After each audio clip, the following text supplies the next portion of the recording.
Good morning. The meeting is now called to order. Let's have a moment of silence for our personal prayers.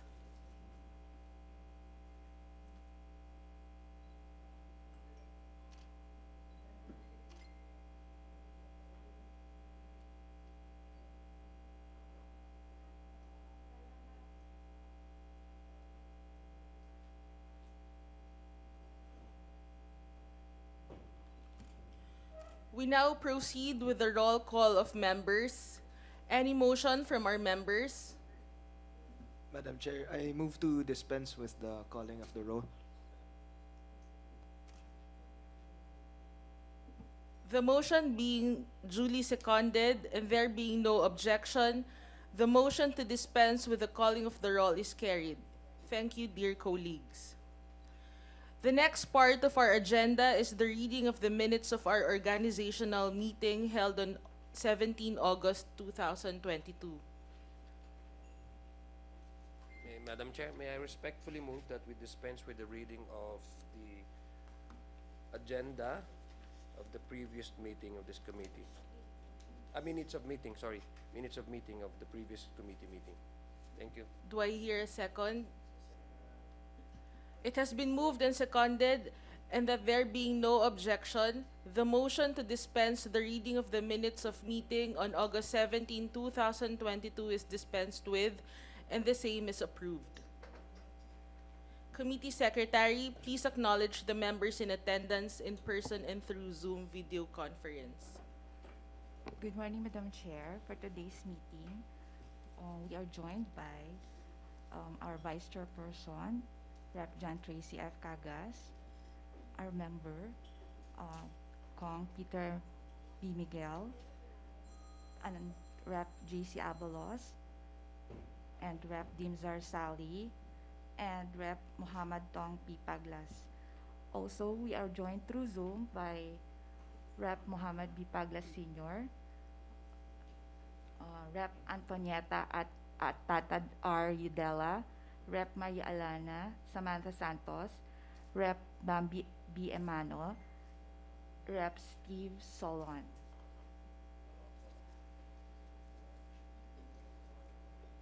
Also by Rep. Lordan G. Suwan. And that's all for the members, Your Honor. Thank you, Committee Secretary. Please also acknowledge our resource persons who are with us today in person and through Zoom video conference. Thank you, Madam Chair. Today, we are joined by Secretary Maria Belen S. Acosta, of the Mindanao Development Authority, Assistant Secretary Romeo Montenegro, also of the Mindanao Development Authority, also from the Department of Foreign Affairs,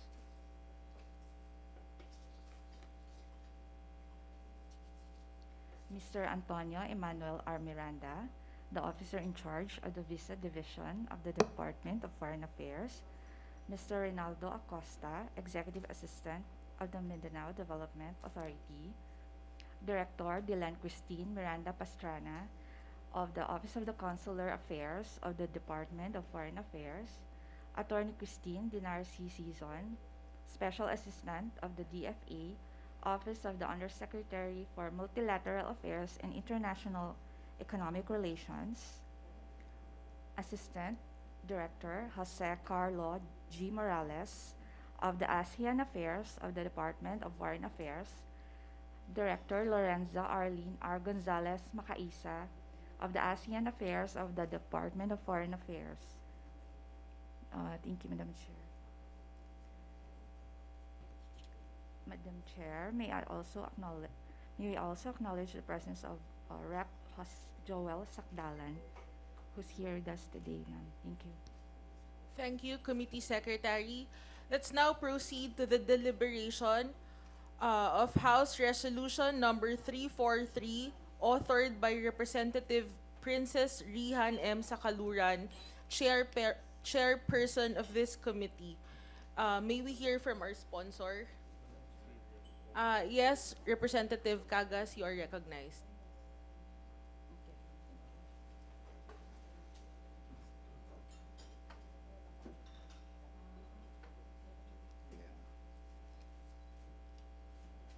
in behalf of our chair, Honorable Princess Lihan Sakaluran, we have the honor to co-sponsor this resolution, and I'd like to read prepared sponsorship. Good morning, dear colleagues from the Minda family, headed by our very own from Davao, former Councilor Mabel Acosta. And from the Department of Foreign Affairs, and to my esteemed colleagues, I welcome the opportunity of being one of the co-authors or sponsor to House Resolution number 343. I'd like to thank our dear chairperson, Representative Princess Lihan Sakaluran, for initiating the filing of HR 343. I think the time has come for the BIMP-EAGA leaders, not only the executive, but also at the legislative level, in this case, the parliaments of Brunei Darussalam, Indonesia, Malaysia, and the Philippines, to compose themselves into an inter-parliamentary forum. This is necessary in order to sit down as a subgroup of the ASEAN to come up with the necessary structure or output that would reflect the efforts and initiatives already started and are being done at the national level during the conduct of senior ministers meeting between and among the member countries. The BIMP-EAGA was initiated during the time of then President Fidel Valdez Ramos in 1994. Almost 30 years na. Definitely, we could see the growth prospects that have been established, the projects that have been established, and the programs which are underway. However, as with the rest of the country, the same has yet to be translated into reduction of poverty incidence for the ordinary Mindanao households. For this, it is my fervent hope that House Resolution 343 Recording in progress. shall provide the opportunity for the parliaments of different countries, as in the House of Representatives being legislators from Mindanao and Palawan, to advocate and espouse the discussions and initiatives at the national level.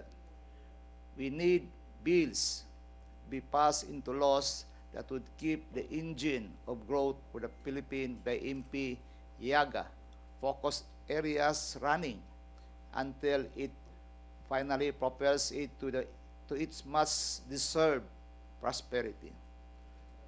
Guests, colleagues, Madam Presiding Officer, thank you, and a pleasant day to all.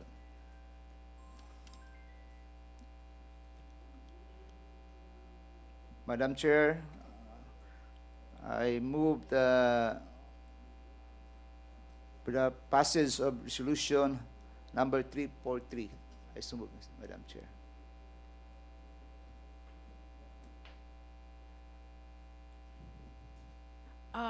Thank you, Representative Cagas. But before that, let's listen first to our other co-authors, if there are any. Yes, Yes. Congressman Miguel, you are Thank you. recognized. Madam Chair, I just would like to greet everyone. Good morning. I have to say my piece with this, for this resolution is very close to the dreams that we would like to achieve under this BIMP-EAGA program.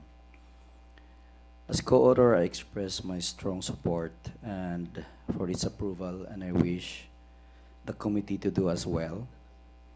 This House Resolution 343 urges the House of Representatives to initiate and convene the legislatures comprising the growth areas of Brunei Darussalam, Indonesia, Malaysia, Philippines for a first BIMP-EAGA Interparliamentary Forum. This interparliamentary forum among cooperating and participating countries will be an avenue to a more fruitful and productive relationship.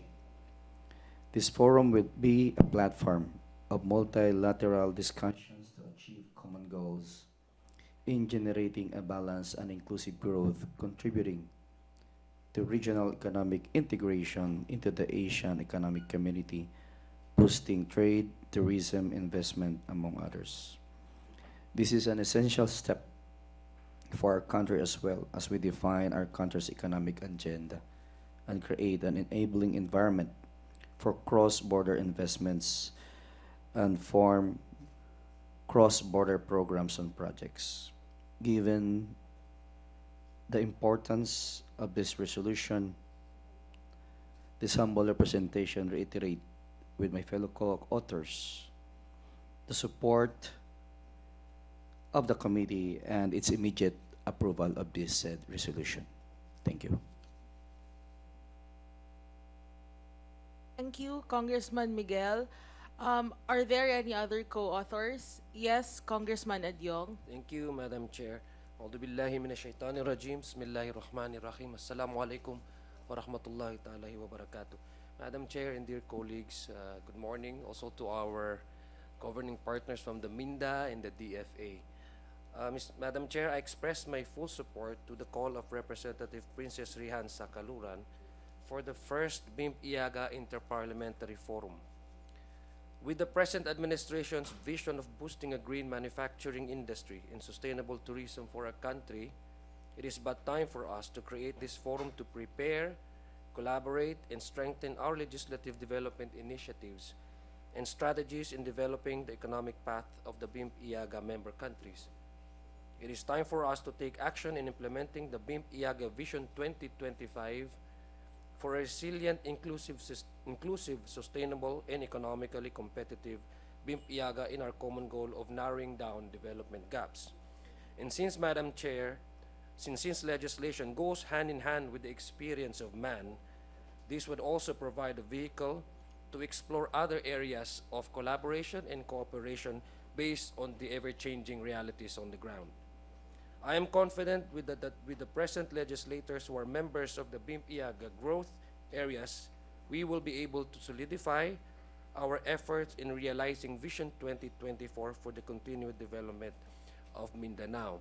And even, Madam Chair, going back to history, prior to the conception of the Philippine state, it has always been the outward look of Mindanao to look southward rather than north, having cooperation with other countries mentioned in the BIMP-EAGA. Even prior to the conception of the Philippine state as a country, we have always been looking southward to cooperate and to coordinate based on trade, exchanging of cultures and ideas, and etc. So, Madam Chair, with that, having said that, Madam Chair, I believe all the members, honorable members of this committee, would also be supportive of the passage of this resolution in creating the first legislative forum in the BIMP-EAGA. So with that, Madam Chair, I again would like to congratulate our dear chairperson, who I was informed just gave birth last night. So congratulations to her. Maraming salamat po. Assalamualaikum warahmatullahi ta'ala wabarakatuh. Thank you, Congressman Adyong. May we now listen to the Secretary of MINDA, Secretary Maria Belen Acosta, to express their position on House Resolution 343 or for any comment. Good morning. Assalamualaikum. Maayong buntag. Magandang umaga po sa ating lahat. The Mindanao Development Authority supports the resolution number 343. Resolution expressing the sense of the House of Representatives to initiate and convene the legislatures comprising the growth areas of Brunei, Indonesia, Malaysia-Philippines East ASEAN Growth Area for a first BIMP-EAGA Interparliamentary Forum, authored by Representative Princess Rihan Sakaluran and also co-authored by the members of the Special Committee on East ASEAN Growth Area. We would also like to commend the leadership and the membership of this special committee because first and foremost, number one, this is very timely. We all know that we had a series of lockdowns due to the pandemic. And right now, we are on our way to recovery. That is why we are very, very much gung-ho on reviving the BIMP-EAGA activities and also strengthen our relations with our neighboring countries. And second, this is also significant because this will mean the enrichment of our historical, cultural, and economic ties with Brunei, Indonesia, Malaysia, and the Philippines included in this East ASEAN growth area. In fact, this is the trend now in the ASEAN for subgroups to be active in this kind of endeavors. And thirdly, this is also forward-looking because this will foster international goodwill, especially in terms of policy and legislation. Why? Because in the course of time, even if we have several agreements and several interfacing with other countries, always it is important to have a policy back all these activities up because where there is policy and legislation, one, there is documentation, two, there is a sense of permanence, and three, the authenticity will go on for a longer period of time. So we would like to commend and we express our full support. And yes, this is going to be the first because in the previous engagements in the BIMP-EAGA, usually it will be local government unit executives, governors, mayors, but this would be the first time, Madam Chair, that it's going to be interparliamentary, meaning this time it would be the legislators themselves who would be actively engaged. So the last time was 2008, governors and mayors. So nag-iba-ibang hosting na sa Brunei, Indonesia, Malaysia, and Philippines. But yes, this will be the first for interparliamentary. So again, we reiterate, Mindanao Development Authority supports Resolution 343. Thank you. Thank you, Secretary Acosta. May we now hear from DFA?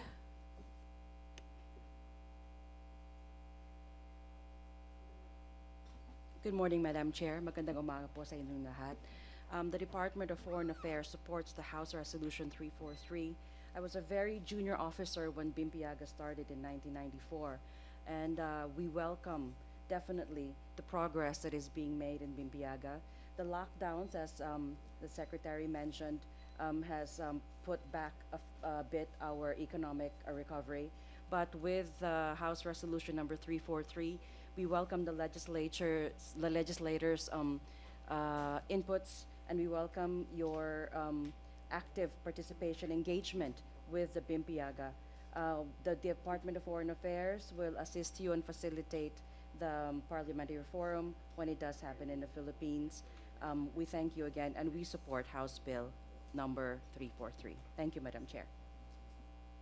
Thank you. Are there any comments or queries from our House? Before that, I would like to acknowledge Representative Adrian Michael Amatong and Representative Isidro Ungab, who is joining us via Zoom. So are there any comments or queries from our House members? Yes, Congressman Cagas. Madam Chair, I'd like to also include the members present of this as co-author of this resolution, including those in Zoom. Second. Noted. We also would like to acknowledge the presence of Congresswoman Bai Dimple Mastura, who is joining us via Zoom, and Congressman Reynaldo Tamayo.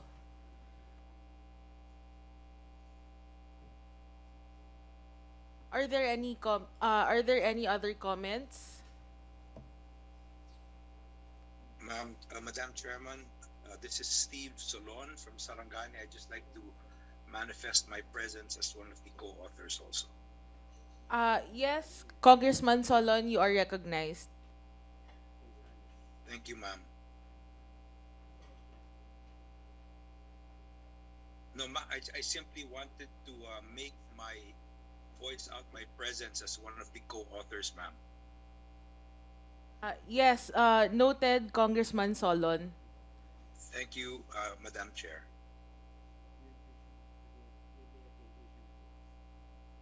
Madam Chair. Yeah, I Yes, think Congressman Adyong. yes, I think all the members here have already signified their intention to be a co-authors, so that also goes to say that there won't be any comments or violent reactions on the proposed resolution. So may I therefore just like to move, perhaps a suggestion to the committee, that we would like that the I think Minda or anybody from our governing partners would update us on the BIMP-EAGA 2025. Where are the areas of cooperation and what other areas are to be explored and developed further, Madam Chair? Yeah. Yes, Secretary Acosta, you are recognized. Thank you. To give us a brief update on the BIMP-EAGA, what has it done and what it plans to do in the next so many years, may I present ASEC Romeo Montenegro? ASEC Montenegro, you are recognized. Thank you, Madam Chair, and thank you, Secretary. Good morning, everyone, to the members of the committee. Sorry. But first, on the proposed salient objectives of House Resolution 343, we'd like to note that this is, as the Secretary has stressed earlier, a timely proposal, given that just last week at the ASEAN summit and meetings, the ASEAN Interparliamentary Assembly was also convened. Something that is lacking at the moment in the BIMP-EAGA structure. While there is already a local government forum, which was last convened in 2008, and in fact, years prior to that, the province of South Cotabato had the opportunity also to organize and be co-sponsor of that particular four-country cooperation initiative involving local government units and chief ministers of Malaysia. And this time around, we definitely second and support the formation of, for lack of an official term at the moment, a BIMP-EAGA Interparliamentary Forum. Not just as a one-shot undertaking, but an institutionalized setup that will later on involve this committee and other members of the House from Mindanao and from Palawan, being focus areas of BIMP-EAGA, and counterpart members of the parliament or legislators from Indonesia and Malaysia, and of course the designated representatives from Brunei. Between Governors Forum and Chief Ministers Forum and Interparliamentary Forum, the Interparliamentary Forum may have a better chance of sustainability considering the commonality of setup in terms of political structure. All four countries have legislative setup, while in terms of the Governors Forum, only Philippines and Indonesia are similar in setup. But pagdating sa Malaysia, wala silang governor, but because they are in a federal state. So may chief minister sila. That's why in the BIMP-EAGA, it's called Chief Minister, Governors, and the Heads of Local Government Forum. So therefore, having a BIMP-EAGA Interparliamentary Forum, just like the ASEAN Interparliamentary Assembly, makes a perfect sense for the sub-region to be able to, this time around, support many initiatives in the BIMP-EAGA that are needing policy push, and ensuring further that cross-border and sub-regional cooperation extends way up to the legislators of the four countries, especially in the areas of diplomacy, research, as well as possible alignment of legislative agenda.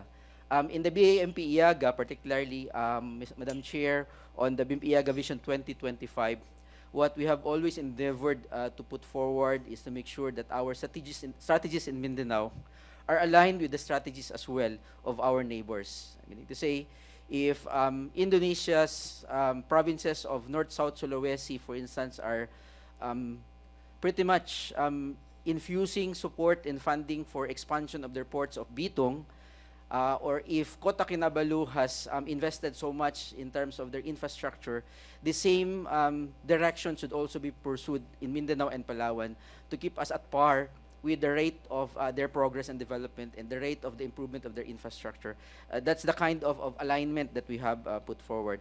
And therefore, while in each country, they also seek legislative support or parliament support for many of their initiatives, we likewise see the need for alignment of legislative agenda of each country, particularly in the focus areas, so that it is not only left to the executive department, but also the legislative branch of these countries would also have a very important role to play to support the BIMP-EAGA acceleration.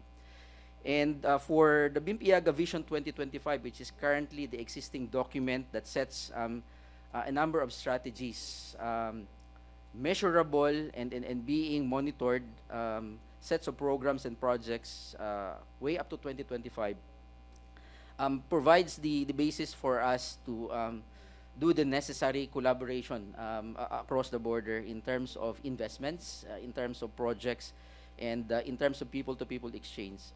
BIMP-EAGA Vision 2025 has definitely lined up several projects that provide the way by which to realize many aspirations in the BIMP-EAGA, and of course one of which is the transport connectivity. There is no other place in the Philippines that is much closest to any ASEAN country than Mindanao, particularly Tawi-Tawi. And therefore, Madam Chair, just Yes. I'm sorry. I know a lot of us are interested to listen. I just want to interject. Earlier, you mentioned that you have already collaborated directly instead of the legislative branch. You go directly with the local chief executives, right? And there was a mention about Davao as your center, and then Palawan. So I presume you have already initiated even the previous BIMP-EAGA programs and roadmaps, collaborating with the local chief executives in these areas mentioned.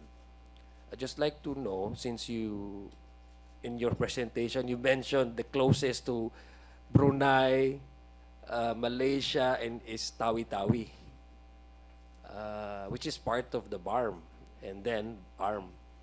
I noticed that in all throughout the roadmaps, there was no mention of areas in the ARM previously and in the BARMM. Culturally, we are the closest to Indonesia, Malaysia, and Brunei. Historically, the Bangsamoro people are the closest to these countries mentioned. Religious-wise, Madam Chair, we are the closest and identical with the peoples in these areas. In fact, Madam Chair, the reason why I mentioned in my previous remarks that historically we have the people in Mindanao have always been the orientation is looking southward because that's where the trade was, in the spice trade. And we had the Rumba Bichara in the Sultanate of Sulu, Madam Chair, who is the presiding officer now, comes from. We had the Rumba Bichara in Sulu. It's actually a legislative, a policy-making body. It's composed of Malaysian people from Brunei and Sabah and the Tausugs. So I was just wondering, was there an attempt by our country to miss out areas in the BARMM or in the ARM because to be honest with you, among the areas mentioned in Mindanao, it's the local government units in the BARM could desperately need investment and other programs and projects. No, with all due respect to Davao and Palawan, mas progressive po sila. So before you proceed with the roadmap, was there in any way or any instance in the previous roadmaps that we had, BARM areas were included? Thank you, Madam Chair. Yes. Included? Yes, in what areas was there? Yeah, Madam Chair. Yeah, please. Thank you. Para just to make sure that in 2025, BARM areas, LGUs in the BARM would actively participate as well. Yeah. Yeah. Thank you. Yeah, thank you. Thank you, Madam Chair. Thank you, Madam Chair. It may seem that the most prominent IAGA focus areas for Mindanao that are very much involved in the BIMP-EAGA had been the island provinces of Basilan, Sulu, and Tawi-Tawi. But efforts had been put forward to make sure that mainland BARM areas, particularly this time around Cotabato, going all the way to Maguindanao, and Lanao del Sur, also form part of the needed routes for connectivity. And in fact, we had been proposing for an updated executive order on the barter trading setup, which previously identified only Bongao and Sulu as ports of entry to What about also Pulyok? include Pulyok and Picong Port in Lanao to cover the VARM areas as destinations for movement of non-convention sized vessels that are very much the mode of conveyance for goods for barter trade involving Mindanao. Thank you very much, Madam Chair, for that. Madam Chair. Yes, Secretary Acosta. When I came in as chair for Mindanao Development Authority, immediately I got a message from the BARM government if they could play a more active role in the BIMP-EAGA. And of course, that is a very welcome development because the setup before was ARM, but now it is BARM. Unfortunately, during the 2-year lockdown periods, there was not much activity. But now that we are recovering from the pandemic and we are reviving the BIMP-EAGA, we actually sent an invitation to Chief Minister Murad to be a part of the delegation that will go to Pontianak, Indonesia, this coming November 25 and 26. This would be the senior officials meeting. So yes, BARM is very much involved. And the BARM Business Council is also signifying if they could play a part in the Mindanao Business Council. And yes, we are going to give that message as well to the senior officials meeting so that the BARM will be ably represented in terms of governance and legislation and activities, as well as in the trade area with the involvement of the BARM Business Council. So rest assured, Congressman, that during my term, the BARM would play an active part and there would be very engaged activities with the BARM. A follow-up question, if I may, Madam Chair. Yeah. We are all aware with the present structure of the BARM and their authority over the territories, no? So with your proposal or with our proposal to involve actively some areas in the mainland Mindanao, to include Pulyok, Port, diba? Have we discussed this? Kasi Madam Chair, there's an intergovernmental economic board, which I believe is a mechanism for the BARM with its present status as a parliamentary, no? And with the more enhanced powers given to the BARM as compared to the ARM, then the central government, if there will be, the national government, if there will be a new policies to be proposed, we cannot just simply implement that directly in the region, right? So there has to be a mechanism for the national government and for the regional government to decide on. So there's the intergovernmental mechanisms. Have we discussed this, sir, ma'am, in the Intergovernmental Economic Forum in terms of transportation, the possible Mindanao Railway transportation, because it also traverses the areas of the BARMM. In terms of autonomy, we cannot just simply put up all these projects directly from the national. Was there any chance that we have discussed this in the Intergovernmental Board? Yes, there is an intergovernmental board, but if it is a national concern, it would be national government and BARMM. If it is BIMP concern and BARMM, for instance, the Barter Trade Council, no, it used to be under ARM before, but now it's BARMM. So because extended ang powers ng BARMM, BARMM should be the one to formulate the barter trade implementing rules and regulations. So meaning but si- it has to be in consonance with the QIS, CQIS of the national government so that it will run parallel. Hindi siya magkokontra kung hindi sasabay. So mayroon pong level ng cooperation, in other words, no? They can go Yes, directly it to the depends BARMM? on the engagement. Okay. For agreements, for example, under RA 9996, it would be the Secretary of the Mindanao Development Authority who would be the signing minister because yun po ang nakalagay sa batas, RA 9996. But it will not preclude the Chief Minister of BARMM from engaging, especially if it is a business-to-business arrangement, especially when it comes to barter trade and company-to-company, business-to-business, person-to-person exchanges. That is encouraged. Yun lang, pagdating sa country-to-country na, because the Secretary of Mindanao Development Authority is the one that is the signing minister, it will be the chair of MINDA. Minda, okay. Yes. So may mga ganun klase So na there's mga also a way, Madam engagements. Chair, there's also a way for, like for example, for the local government units within BARMM to get to engage directly, no, with the mentioned ASEAN countries in terms of barter Yes, trade. yes. What about, Madam Chair, what about telecommunications and transportation? Can they also Yes, do that? It is encouraged, yes. In fact, it would be well and good if there will be sisterhood engagements between Brunei, Indonesia, Malaysia, Philippines. In the same way that in our country we have sister city agreements, then we can do international sister city agreements as well.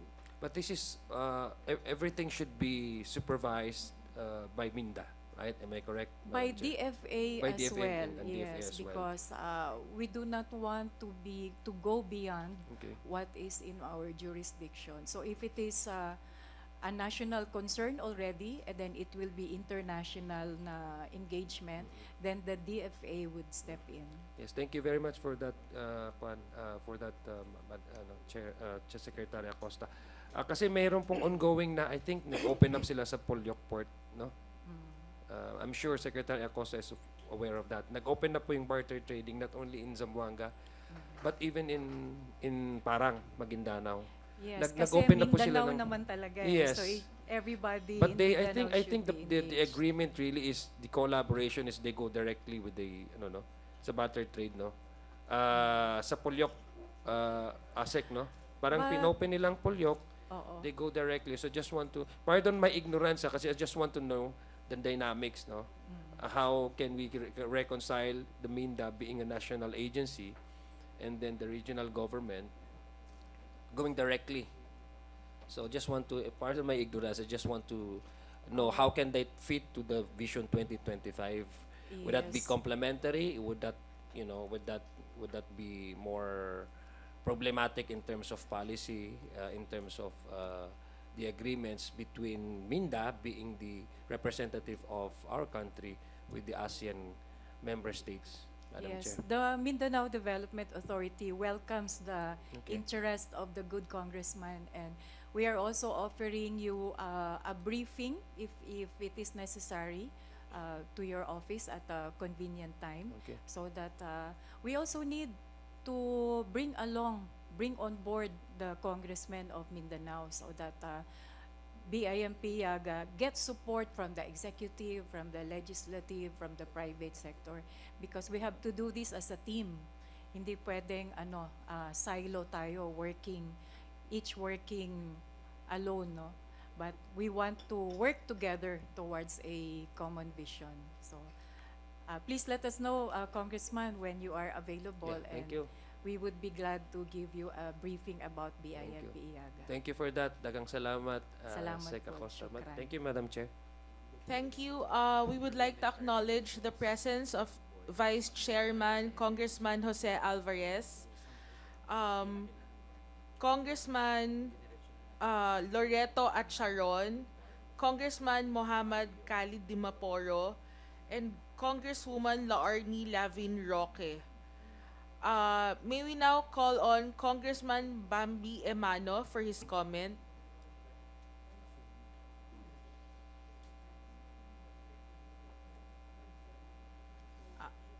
Okay, we'll just return to him later. Thank you for your thoughts, your comments, and your queries. Now I would like to direct the committee secretary to conduct a technical working group to discuss the study the fine points of our resolution, such as the date and venue of the forum, the number of delegates to be accommodated in each of the parliaments of the BIMP-EAGA countries, the budgetary requirements of said event, the agenda to be tackled during the forum, among other concerns that may arise. May I request the members and agencies concerned to coordinate with the committee secretary for the names of their representative or staff whom they nominate to comprise the said technical working group. Yes, Congressman Cagas. With due deference, we have a pending motion to approve House Resolution number 343, and along the line there's a discussion. So as to cut the process, no? We have to first approve this resolution, then Yes, discuss I was it. just about to go to the resolution. Yes, thank you, thank you. Yes. Thank you, Madam Chair. So there's a motion from Representative Cagas to adopt House Resolution 343. Is it duly seconded? Duly seconded. There being no objection, the motion is approved, subject to the conduct of the technical working group. Madam Chair, Yes, Secretary Acosta. may I just present a concern which the Department of Foreign Affairs might agree with us also. It is regarding the nomenclature of Malaysian state of Sabah, because correct me if I am wrong, Director, we are not supposed to say state of Sabah, Malaysian state of Sabah, because we all know that there is still a dispute regarding the sovereignty, and there are still claimants to Sabah. So the usual protocol is we are silent on who owns Sabah. So maybe we can refer to our director from DFA on the exact nomenclature that we can use in the drafting of the resolution, especially the whereases, because it might be taken against us if we use the words Malaysian state of Sabah. So maybe we can inquire from the DFA what would be the proper terminology. Thank you, Madam Chair. Yes, DFA, you're recognized. Thank you, Madam Chair. The office that actually takes care of Sabah affairs is our Office of Civilian Concerns. I'm not sure if they're here. But if you need the nomenclature, we can get back to you on that one, on a specific nomenclature for Sabah. Thank you, DFA. Secretary Acosta, your comment is duly noted. Yes, Congressman Acharon. Well, Madam Chairman, maybe we can start rephrasing the nomenclature to Philippine State of Sabah. Because in the language of the lawyers, if you use that more often, that becomes a estoppel. So they will not be anymore be given the opportunity to contradict what we are used to, using. So let's start using it as a Philippine state of Sabah. Madam Chair, I think there are three claimants, the Philippine state and the Sultanate of Sulu. There are actually three claimants, no, if I may correct, no? Three claimants. Malaysia, Philippines, and the Sultanate of Sulu. Yes, thank you. I understand that DFA has a presentation. Are you ready, DFA? Apologies, Madam Chair, we do not have a formal presentation, but we will answer your questions as they come up. Okay. Thank I you. thought you had a formal presentation. Wala po, ma'am. Okay. So, are there any more questions, comments from our House members? None? Okay. Yes, Secretary Acosta.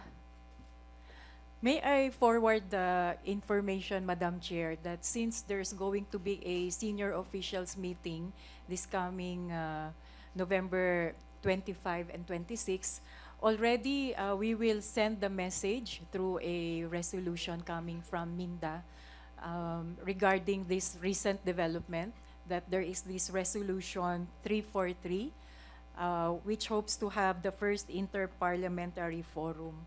And hopefully, by next week, sana meron na tayong technical working group so that we can report to the senior officials meeting already that there is a technical working group already, which Brunei, Indonesia, and Malaysia can get in touch with. If and when they are interested, no, if they concur that there should be an inter-parliamentary forum. So, meron na kaagad tayong linkage na active. Thank you very much, Madam Chair. Thank you to our dear members and our guests for attending this meeting. Are there any more queries? None? Comments? None? There being no other matters to discuss, do I hear a motion to adjourn? Madam Chairman. Do I hear duly seconded? There being no objection, the meeting is adjourned.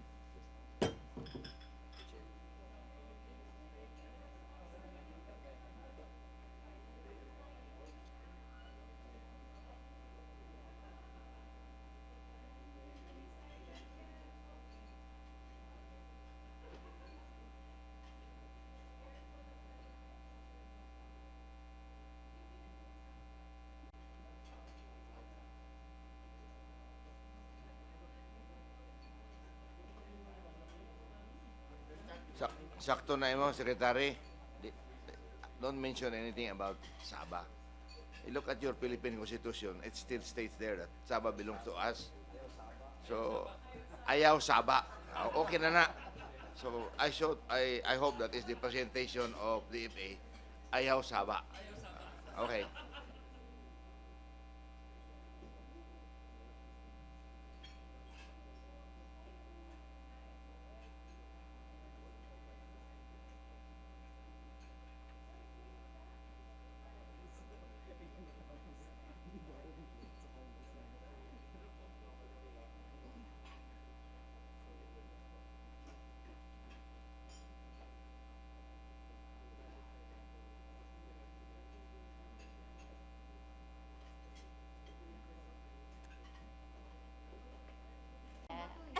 I'm ready. Hello, hello. Mic test. One. Sana po. Kaway-kaway. Hi! Artista na po ako.